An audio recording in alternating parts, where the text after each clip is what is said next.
성경 말씀 에베소서 4장 21절 말씀부터 24절 말씀까지 같이 봉독하도록 하십시다. 진리가 예수 안에 있는 것 같이 너희가 과연 그에게서 듣고 또한 그 안에서 가르침을 받았을진데 너희는 유혹의 욕심을 따라 썩어져가는 구습을 쫓는 옛사람을 벗어버리고 오직 심령으로 새롭게 되어 하나님을 따라 의와 진리의 거룩함으로 지으심을 받은 새 사람을 입어라. 아멘. 우리 오늘 이 에베소서 4장에 있는 이 말씀은 성도들이 예수 믿기 전에 사람하고 또 예수 믿고 난 후의 사람을 옛사람, 새사람 이렇게 구분을 하셨습니다. 구분을 하시고 특별히 옛사람의 모습이 어떤 모습인가, 옛사람이 어떻게 행동하고 생활하고 있는가 하는 것을 우리에게 아주 정확하게 교훈을 하시는 말씀입니다. 그 옛사람의 그 생활의 특징을 우리에게 교훈하시는 이유는 우리가 새사람이 되었기 때문에 옛사람의 모습을 벗어버려야 된다는 거죠. 우리의 삶 가운데 옛사람의 그런 모습들이 나타나는 것은 우리가 버려야 하고 새 사람으로서의 아름다운 모습, 바꿔 말하면 성도들답게 우리 하나님을 믿는 사람답게 생활해야 한다는 사실을 교훈을 하시는 말씀입니다. 그래서 오늘 여기 사실은 17절 말씀부터 우리가 같이 봉독을 해야 되는데 17절에 보면 그러므로 내가 이것을 말하며 주 안에서 증거하노니 이제부터는 이방인이 그 마음에 허망한 것으로 행함같이 너희는 행하지 말라. 그 요약을 하면 이방인이 행하는 것 같이 너희는 행하지 말라 그 말이죠. 여기 이방인은 예수 믿지 않는 자들을 이야기를 하는 겁니다. 구약시대는 이스라엘 백성들만 성민이고 이스라엘 백성 외에 이방인이었던 것처럼 지금은 예수 믿는 성도들이 이스라엘 백성들이고 믿지 않는 사람들은 이방인이다. 그런 의미로 이방인을 말씀을 하시는 겁니다. 그래서 오늘 이 말씀을 통해서 예수 믿기 전에 또 예수 믿지 않는 사람들의 생활의 특징, 어떤 특징을 가지고 있는가 하는 부분 우리가 말씀을 상고를 하면서 우리의 삶에 그런 모습이 드러나지 않도록 또 그런 모습이 나타날 때는 이게 아직도 내가 옛사람의 모습이 남아있구나. 우리가 그런 생각을 하고 그 부분을 떨쳐버리는 그런 시간이 되시기를 바랍니다.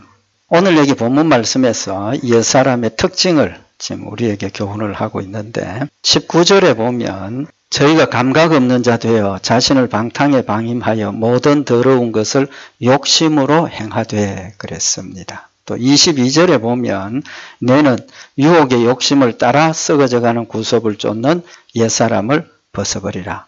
그 옛사람의 특징을 지금 뭐라고 말씀을 하고 있습니까? 욕심을 따라 사는 사람, 욕심을 따라 사는 사람이 옛사람입니다. 그럼 바꿔 말하면 우리 성도는 욕심을 따라 살면 안 된다는 거죠. 안 된다는 겁니다. 그럼 성경에서 이야기하고 있는 이 욕심이 어떤 의미가 있는지를 우리가 정확하게 알아야 되죠. 욕심이 어떤 의미가 있습니까? 뭐가 욕심입니까? 이미 욕심이라는 단어를 우리 너무 잘 아니까 그 뜻을 생각을 하고 계시리라 믿는데 오늘 여기 본문 말씀에 19절과 22절에서 욕심이라는 단어로 번역을 했는데 헬라 원어는 사실은 두 단어가 다른 단어입니다. 다른 단어인데 욕심이라고 번역을 했습니다. 물론 그 두 단어가 다 욕심이라는 의미입니다. 욕심이라는 의미인데 욕심의 구체적인 면을 우리에게 교훈을 하시는 그런 뜻이 있습니다.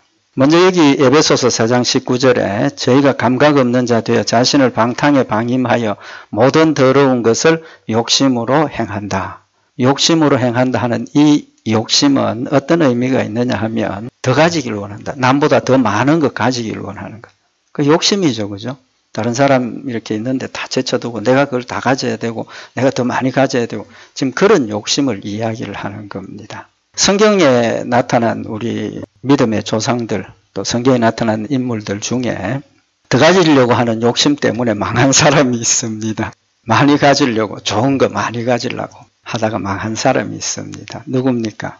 롯입니다. 아브라함의 조카 롯. 우리 잘 아시죠? 하나님께서 아브라함에게 고향을 떠나라 하시고 믿음으로 아브라함이 고향을 떠날 때 조카 롯이 따라왔죠. 같이 데리고 왔습니다. 그래서 가나안 땅에 와서 하나님께서 약속하신 대로 아브라함에게 축복을 해주시고 롯에게 축복을 해주셔서 이제 그 재산이 많아졌습니다. 근데 그때 당시에 아브라함의 가정이 하던 그 일이 뭐냐면 목축업이죠. 그래서 가축이 많아지니까 그들이 살고 있는 지경은 한정이 있죠. 그죠? 한계가 있는데 이쪽에도 양들이 많아지고 아브라함 쪽에도 양들이 많아지니까 아브라함의 그 목자들, 목동들하고 롯의 목동들하고 다툼이 생기는 자연적으로 싸움이 생기죠. 왜 그렇습니까? 양을 먹여야 되니까 목초지는 지금 한정이 있는데 양이 많아지고 물도 적어지고 이러니까 자꾸 싸운다는 거죠. 그래서 아브라함이 조카 롯을 불렀습니다. 불러서 조카 롯에게 하는 이야기가 너나 나나 골육이다. 그러니까 아브라함하고 롯의 관계는 사실은 부모 자식 간의 관계처럼 그런 관계죠. 조카라 하지만 데리고 나와서 함께 그렇게 생활했으니까 이제 그런 관점에서 창세기 18장 8절에 보면 아브라함이 롯에게 우리는 한 골육이라 나나 너나 내 목자나 네 목자나 서로 다투게 말자. 그냥 가만 지금 있으면 너무 자꾸 이제 그 양들이 많아지니까 더 자꾸 싸우게 된다는 거죠. 그러니까 아브라함이 조카 롯을 불러서 야, 너 목자나 내 목자나 싸워서 되지 않지 않겠느냐. 이렇게 계속 싸우면 우리 골육의 어떤 그런 관계가 끊어질 수 있으니까 상할 수 있으니까 아브라함이 조카 롯에게 권면을 합니다. 그 창세기 13장 9절에 보면 지금 네 앞에 온 땅이 있다. 땅이 있으니까 네가 좌하면 내가 우하고 네가 우하면 나는 좌한다. 그러면 네가 먼저 선택을 하라는 거죠. 네가 땅을 선택해서 그곳으로 가면 나는 반대쪽으로 가겠다. 그렇게 제안을 합니다. 결과가 어떻게 되었습니까? 롯이 먼저 선택을 하죠. 그 창세기 13장 10절에 보면 롯이 눈을 들어 요단들을 바라본 적 소알까지 온 땅에 물이 넉넉하니 여호와께서 소돔과 고모라를 멸하시기 전이었는고로 여호와의 동산 같고 애굽 땅과 같았더라. 롯이 지금 선택을 하라 하니까 앞에 있는 땅들을 보니까 요단들이 거기는 물도 많고 뭐 사람 살기 너무 좋으니까 거기는 사람들이 많이 모여서 살고 뭐 번성한 그런 지역입니다. 그래서 심지어 여기 여호와의 동산 같다. 눈으로 보기에 여호와의 동산 같다라는 그런 좋은 땅입니다. 롯이 그것을 선택을 했죠. 그럼 롯의 행동에서 지금 옳은 처신입니까? 아닙니까? 인간적으로 생각을 해도 옳은 게 아니죠. 사실은 지금 롯하고 아브라함의 관계가 부모 자식 간의 그런 관계라고 할 수 있는데 아브라함이 네가 먼저 해라. 그럼 롯이 할 수 있는 일이 뭐겠습니까? 아이고 아닙니다. 먼저 하십시오. 삼촌이 아버님 먼저 하십시오. 그게 우리의 윤리적인 생각으로 보면 그게 정상입니다. 그죠? 또 그렇지 않더라도 최소한 그런 관계가 아니더라도 어떻게 하는 게 좋겠습니까? 뭐 이건 불가능한 이야기지만 좋은 땅을 반 나누고 나쁜 땅 반 나누어서 좋은 땅 반, 나쁜 땅 반 공평하게 가집시다. 뭐 이런 생각을 한번 해볼 수 있지 않겠습니까? 근데 조카 롯은 그런 제안 먼저 하지 않고 자신에게 이야기하는 대로 먼저 보고 좋은 땅을 선택을 한 겁니다. 그건 뭡니까? 욕심이죠. 욕심. 좋은 걸 보고 좋은 여호와의 동산같이 좋은 땅을 보고 같이 나누자, 같이 살자가 아니라 갈라져야 되면 내가 그걸 가져야 되겠다. 그걸 먼저 가져야 되겠다. 욕심이라는 겁니다. 자기만 생각하는 욕심이죠. 결과는 어떻게 되었습니까?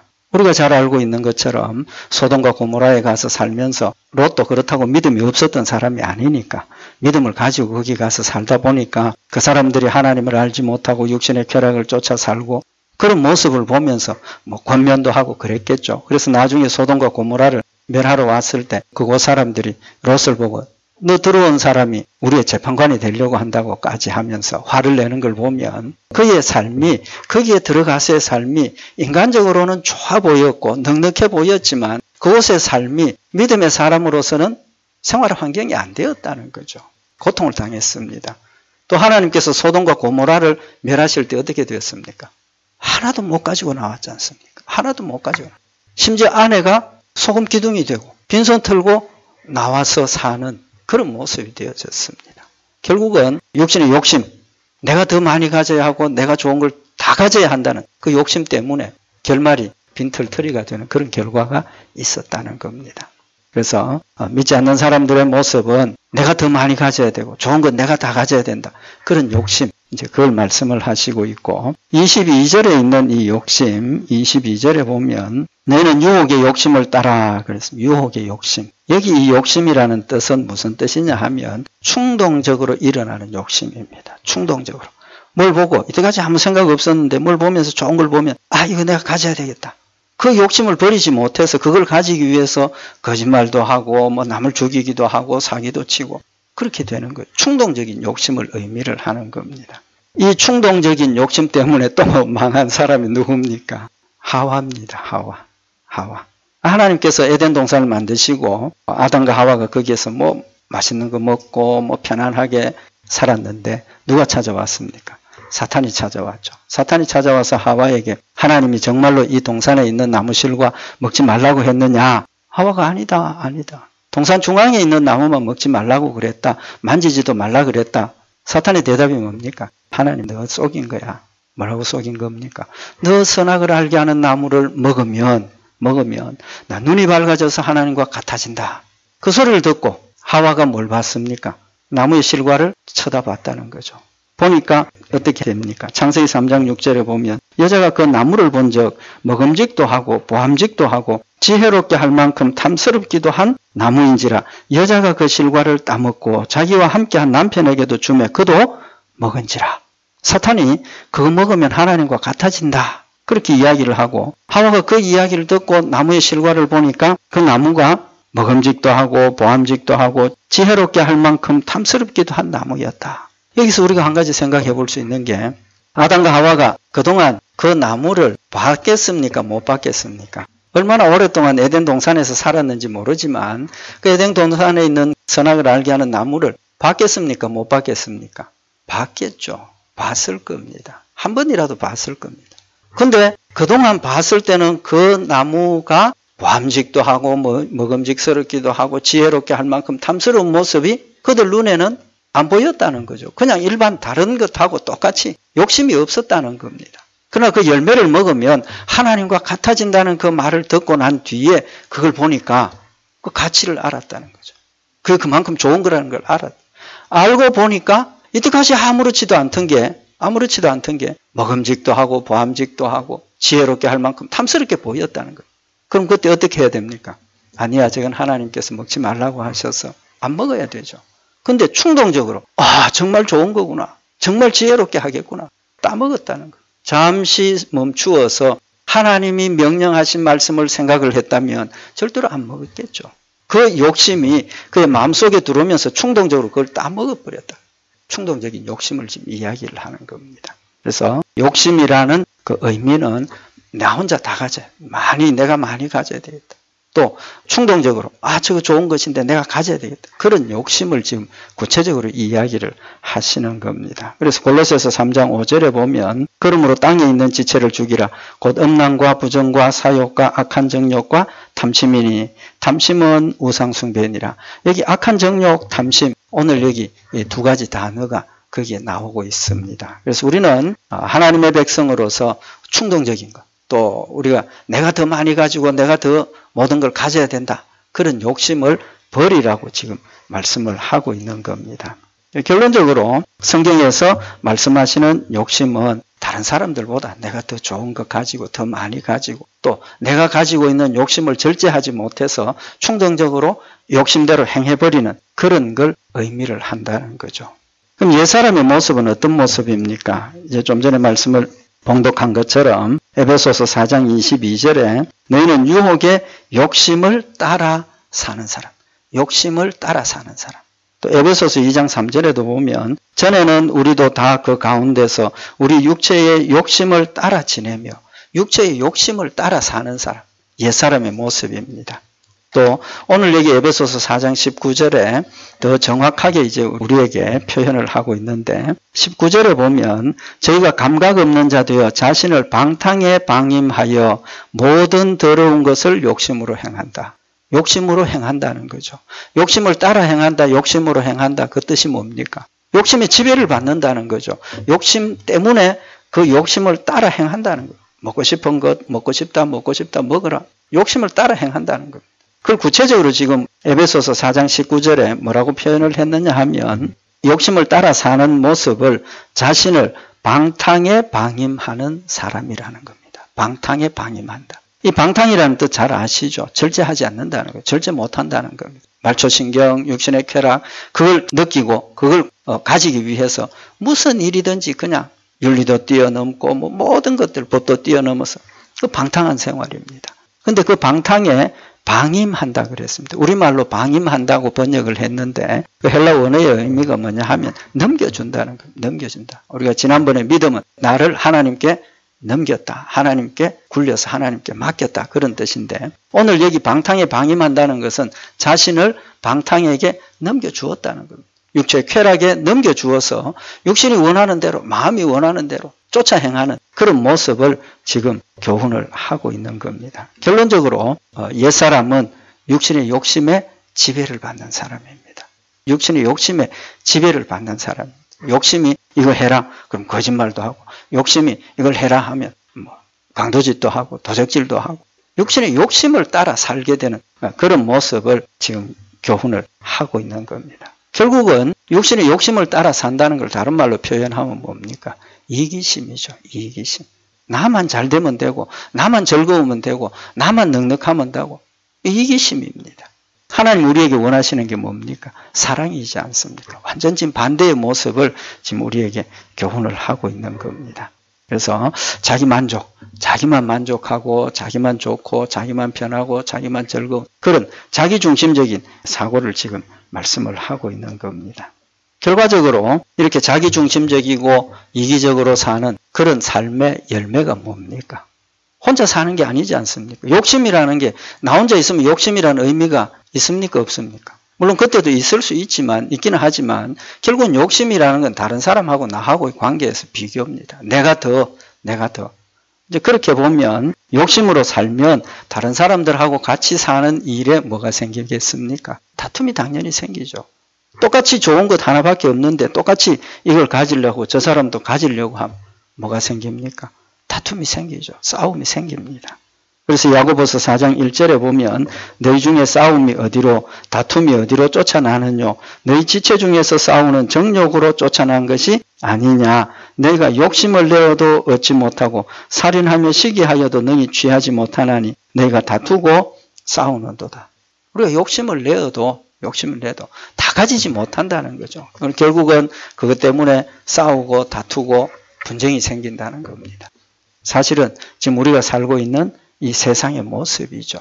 이 세상의 모습입니다. 그걸 막기 위해서 법으로 통제도 하고 뭐 여러 가지 노력을 하지만 그걸 절제를 못하니까 법을 어기기도 하고 뭐 사고도 생기고 그런 일들이 생겨난다는 겁니다. 우리가 살고 있는 현재의 삶의 모습입니다. 이제 욕심에 대해서 말씀을 드렸는데 그럼 욕심이 다 나쁜 겁니까? 욕심이 굉장히 나쁜 거 아닙니까? 그죠? 이기적인가? 나쁜 겁니까? 아닙니다. 아니에요. 성경에서 욕심도 또 다른 욕심을 말씀을 하고 있습니다. 오늘 여기 22절에 유혹의 욕심. 그럼 유혹의 욕심 말고 있다는 말입니까? 없다는 말입니까? 다른 욕심이 있다는 거죠. 또 에베소서 2장 3절에도 육체의 욕심 그렇게 표현을 했습니다. 그러면 육체의 욕심 말고 다른 욕심이 있다는 뜻이죠. 육체의 욕심 반대가 뭐겠습니까? 영적인 욕심이죠. 영적인 욕심. 하나님이 우리에게 주시는 욕심이 있습니다. 신앙생활 열심히 해야 되겠다. 그 욕심 아닙니까? 내가 다른 사람보다 더 열심히, 내가 다른 사람보다 더 온전한 모습으로 하나님의 모습을 닮아야 되겠다. 그것도 욕심이죠. 내가 더 좋은 것, 더 옳은 모습. 그 욕심 나쁩니까? 좋습니까? 그건 좋은 욕심이죠. 그런 욕심을 가져야 되는 거죠. 예를 들면 사도 바울이 빌립보서 1장 23절에 내가 두 사이에 끼었으니 떠나서 그리스도와 함께 있을 욕망을 가진 이것이 더 좋으나 그리스도와 함께 생활하려고 하는 욕망이라고 번역했는데 오늘 이 욕심이라는 단어하고 같은 단어입니다. 그러니까 사도 바울의 마음속에는 나는 다 세상에서 사는 것도 좋지만 나 죽어서 하나님 앞에 가서 하나님과 늘 함께 사는 그걸 너무나 뜨겁게 열심히 욕심을 가지고 있다는 것이고 이 세상에 살면서도 세상 안에 살지만 하나님과 함께 동행하고 하나님을 영화롭게 하는 삶을 살고자 하는 욕심, 그런 욕심이 뜨겁다는 것, 그런 욕심을 가지고 있다는 겁니다. 우리는 좋은 욕심을 가져야죠. 더 뜨겁게 그런 욕심을 가지고 하나님을 사랑하고 섬기고 하나님의 백성다운 생활의 열매를 맺어야 한다는 사실을 우리에게 교훈을 하고 있는 겁니다. 그래서 성경에서는 이 하나님을 뜨겁게 사랑하는 이 욕심을 하나님이 주신 소원이라고 표현을 하고 있습니다. 빌립보서 2장 13절에 보면 너희 안에서 행하시는 이는 하나님이시니 자기의 기쁘신 뜻을 위하여 너희로 소원을 두고 행하게 하신다. 하나님의 뜻을 이루기 위해서 우리 각각의 성도들에게 하나님의 소원을 하나씩, 두 개씩, 필요하면 여러 개 나누어 주셨다는 겁니다. 그 소원, 그 열심, 그 욕심이 우리에게 있어야 된다는 겁니다. 예를 들면 다윗이 아무도 가지지 못했던 소원이 있었죠. 무슨 소원입니까? 성전 건축하려고 하는 소원. 나는 이렇게 아름다운 왕궁에서 거하고 있는데 하나님은 저 천막 가운데서 거하고 있는 그 모습을 보면서 이건 아니다. 이건 아니다. 하나님을 위해서 내가 살고 있는 이 왕궁보다 더 아름답고 귀한 성전을 건축해 드려야 되겠다. 하나님께서 다윗에게 뭐라고 그럽니까? 너 가진 그 소원이 참 옳다, 좋다. 하나님께서 주신 소원인 겁니다. 하나님께서 우리 성도들 각각에게 다윗처럼 그렇게 거창한 것은 아닐지라도 우리 모든 성도들에게 하나님이 원하시는 뜻을 이루기 위해서 각각에게 필요한 소원들을 다 나누어 주셨습니다.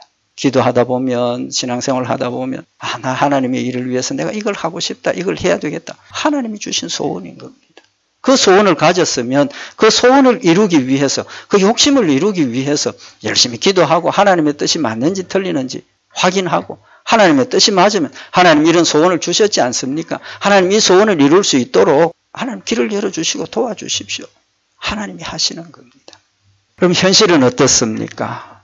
오늘 여기 본문 말씀에서도 옛사람과 새사람을 말씀을 하시면서 너희가 옛사람을 벗어버리고 새사람이 되어라 라고 말씀을 하고 있습니다. 하나님께서 우리를 택하시고 우리가 하나님의 백성이 되었습니다. 새사람이 된 거죠. 새사람이 되었는데 문제는 내 가운데 새사람이 되면서 새사람만 남은 것이 아니라는 겁니다. 내 안에 뭐가 남아 있습니까? 아직도 옛사람이 남아 있다는 겁니다. 언제 완벽한 새사람이 됩니까? 천국 갈 때. 천국 가기 전에 완벽한 새사람이 되어서 천국을 가고 우리가 육신적으로 이 땅에서 살고 있는 동안은 아직도 내 안에 옛사람이 살아있다는 겁니다. 살아있다는 겁니다. 사도 바울이 뭐라고 그랬습니까? 내가 나도 모르겠다. 왜? 나는 마음으로 하나님을 뜨겁게 사랑하고 하나님 말씀대로 살기를 원하는데 내 삶의 열매를 보니까 아직도 완벽하게 하나님 말씀을 순종하지 못하는 부분, 죄를 범하고 있는 부분이 있다는 겁니다. 그러면서 로마서 7장 21절에 고백하기를 그러므로 내가 한 법을 깨달았노니 곧 선을 행하기 원하는 나에게 악이 함께 있는 것이로다.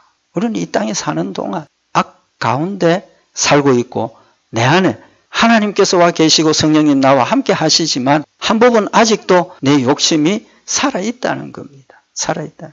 그래서 우리의 신앙생활이 싸움이죠. 싸움입니다. 사탄과의 싸움입니다. 이미 우리가 새 사람이 되었지만 여전히 사탄은 우리를 넘어뜨리기 위해서 괴롭히고 공격하고 애쓰는 그런 역사가 있다는 겁니다. 그러면 우리가 새 사람으로서 하나님 말씀대로 순종하기 위해서 해야 될 일이 뭡니까? 필요한 일이 뭡니까? 싸움에서 승리해야 된다는 거죠. 싸움에서 승리해야 되는 겁니다. 승리하기를 원하는데 아직도 내가 누구의 다스림을 받고 있습니까? 육신의 욕심의 지배를 받고 있으면 성령님이 아무리 역사를 해도 성령님이 아무리 내 가운데 계셔도 성령의 역사를 따르지 않고 육신의 욕심을 따라가면 그건 싸움 이길 수 없는 겁니다. 계속 질 수밖에 없는 겁니다. 갈라디아 5장 16절에 보면 내가 이르노니 너희는 성령을 쫓아 행하라. 내가 예수 믿기 전에 옛사람의 모습은 육신의 욕심을 쫓아 행했지만 이제는 성령님 내 마음 가운데 오셔서 나를 다스리시고 지배하고 계시니까 성령을 쫓아 행해야 한다는 사실을 말씀을 하고 있는 겁니다. 그래서 갈라디아 5장 17절에 보면 육체의 소욕은 성령을 거스리고 성령의 소욕은 육체를 거스리나니 이 둘이 서로 대적함으로 너희의 원하는 것을 하지 못하게 하려 함이니라. 육신의 욕심이 아직도 내 마음 가운데 살아 있습니다. 더 편하기를 원하고 더 좋은 것 가지기를 원하고 세상의 쾌락과 즐거움을 탐닉하고 그걸 즐기기를 원하는 마음이 아직도 우리 마음 가운데 남아 있다는 겁니다. 그렇지만 하나님께서 어떻게 하십니까? 하나님께서 성령님 역사하셔서 말씀으로 김 목사 그 생각 틀렸다. 김 목사 그 행동하면 안 된다. 그건 욕심이다. 성령이 날마다 나를 깨우쳐 주시고 인도해 주시고 명령하실 때 당연히 누구를 따라야 됩니까? 성령의 역사를 따라갈 때. 성령의 역사를 따라갈 때 성령의 지배를 받는 것이고 그걸 물리치고 내 욕심이 원하는 대로 따라가면 여전히 육신 가운데 살고 있고 욕심 가운데 사는 이방인과 똑같은 생활을 하고 있다는 사실을 지금 우리에게 깨우쳐 주시는 겁니다. 성령님 우리를 다스리시면 완벽합니다. 내가 넘어지고 쓰러지고 또 육신에 넘어졌을 때 성령님 우리를 버리시지 않습니다. 우리 마음 가운데 역사하셔서 나 지금 잘못되었지 않느냐, 너 그거 버려야 되지 않느냐, 돌아서야 되지 않느냐 꾸준히 역사하십니다. 그럴 때 우리는 과감하게 결단을 내릴 수 있어야 된다는 사실을 지금 우리에게 교훈을 하고 있는 겁니다. 그래서 갈라디아 5장 24절에 보면 그리스도 예수의 사람들은 육체와 함께 그 정과 욕심을 십자가에 못 박았느니라. 정과 욕심을 십자가에 못 박아버렸다. 예수님께서 뭐라고 말씀을 하셨습니까? 씨 뿌리는 비유를 하시면서 길가에 뿌려진 씨 뭐 이렇게 말씀을 하시면서 가시밭에 뿌려진 씨를 말씀을 하셨죠. 길가에 뿌려진 씨는 새가 와서 주워서 먹었기 때문에 아예 싹도 못 났습니다. 그러나 가시밭에 뿌려진 씨는 싹이 나고 줄기가 나고 잎이 나고 자라는 겁니다. 자라는데 무엇 때문에? 그의 마음속에 있는 재리와 염려, 걱정 이런 것들 때문에 뭐 못한다 그랬습니까? 열매 맺지 못한다 그랬습니다. 열매 맺지 못한다. 마가복음 4장 18절에 보면 또 어떤 이는 가시떨기에 뿌리운 자니 이들은 말씀을 듣되 세상의 염려와 재리의 유혹과 기타 욕심이 들어와 말씀을 막아 결실치 못하게 되는 자라. 결실치 못 자라는 거 아닙니다. 잎이 납니다. 줄기도 나고 꽃도 핍니다. 문제는 세상의 염려와 재리 그것 때문에 기운을 막아서 자라나는 기운을 막아서 열매 맺으려고 하는 그 기운을 막아서 열매를 못 맺게 한다는 겁니다. 열매를 못 맺게 한다는 겁니다. 아예 싹도 안 났으면 덜 억울하죠. 아예 싹도 안 났으면 덜 억울합니다. 처음부터 시작도 안 했으니까. 이미 성령님 우리 마음 가운데 오셔서 하나님께서 뿌려주신 이 말씀의 씨앗이 뿌리를 내리고 자라면서 잎이 나고 꽃이 피고 이제는 열매를 맺어야 할 때가 되었는데 육신의 욕심 때문에 육신의 쾌락 때문에 세상의 즐거움 때문에 열매 맺지 못한다면 얼마나 안타까운 일이냐는 겁니다. 그렇다고 해서 우리가 전혀 열매 맺지 못하는 그런 상황은 아니죠. 부분마다 열매를 맺으면서 우리의 모습이 그리스도의 모습을 닮아가는 그런 모습을 가지고 있습니다. 우리는 성령님의 역사로 하나님의 자녀가 되었습니다. 새 사람이 되었습니다. 우리의 삶은 성령이 내 마음 가운데 역사하시는 대로 성령이 이끄시는 대로 기도하면서 하나님의 뜻을 분별하고 내 자신을 돌아보고 하나님 주신 힘으로 단호하게 육신의 욕심을 끊어버리고 육신의 욕심의 지배에서 벗어나서 성령을 따라 성령을 쫓아 행하는 그런 믿음의 삶을 살면서 우리의 모습이 세상에 빛이 되고 하나님을 영화롭게 하고 하나님 맡겨주신 일들을 잘 감당해서 주님 앞에 섰을 때 착하고 충성된 종이라는 칭찬받는 우리 복된 성도들 되시기를 바랍니다. 기도드리십시다.